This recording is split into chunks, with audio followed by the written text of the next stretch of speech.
अस्सलाम वालेकुम। Bridge course Urdu 40वां दिन। सलाहियत या तसव्वुरात देखकर नक्ल करना।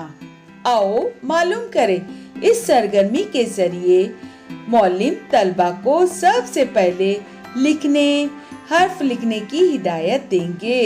साथ ही हर्फ किस तरह लिखे इसकी निशानदही अलामत के जरिए करेंगे।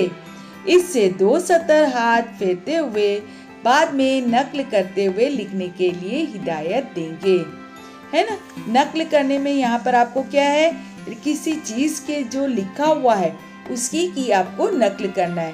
पहले आपको क्या किया जाएगा, उसी पर आपको हाथ फेरना है। उसी हर्फ पर क्या करना है, आपको हाथ फेरना है। पेंसिल चलाओगे इस तरह से 2 सतर 2 लाइन इस तरह से लिखने के बाद तीसरी लाइन में क्या करना है, आपने जिस तरीके से घुमाते हुए हाथ फेर के लिखा था उसी तरह से ऊपर जो लिखा गया था पहली लाइन में उसी तरह नक्ल करते हुए आप तीसरी लाइन में लिखोगे। आओ अहलियत पैदा करें। अमली सरगर्मी और उसकी तफसील, तरीक़ेकार, इज़ाफ़ी वसाइल, हवाला, हुरूफ लिखो। तो देखिए यहाँ पर क्या लिखा हुआ है, अलीफ अलीफ अलीफ है ना, फिर बे है। तो आपको क्या करना है, पहले आपको जो पहली लाइन में जो लिखा हुआ है उस पर आपको क्या करना है, इस तरह से पेंसिल चलानी है।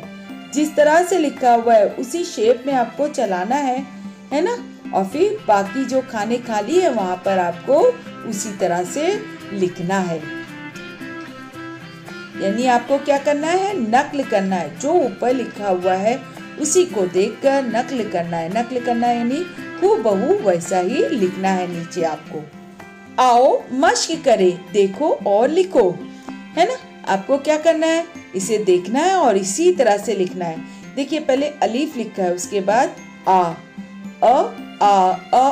इस तरह से लिखा हुआ है। तो बिल्कुल इसी तरह से आप नीचे लिखोगे। आओ तख़य्युलाती बने, चैलेंज। दिए हुए हर्फ के जैसा हर्फ पहचानो और सही हर्फ के गिर्द दायरा बनाओ।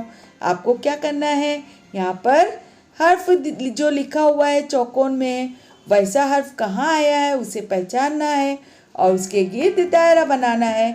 आप हुरूफ तहज्जी से वाकिफ हो चुके हैं। आपने यकसा हुरूफ और अलग हुरूफ की पहचान करना सीख लिया है। उसी का इस्तेमाल करते हुए आप ये सरगर्मी मुकम्मल करेंगे।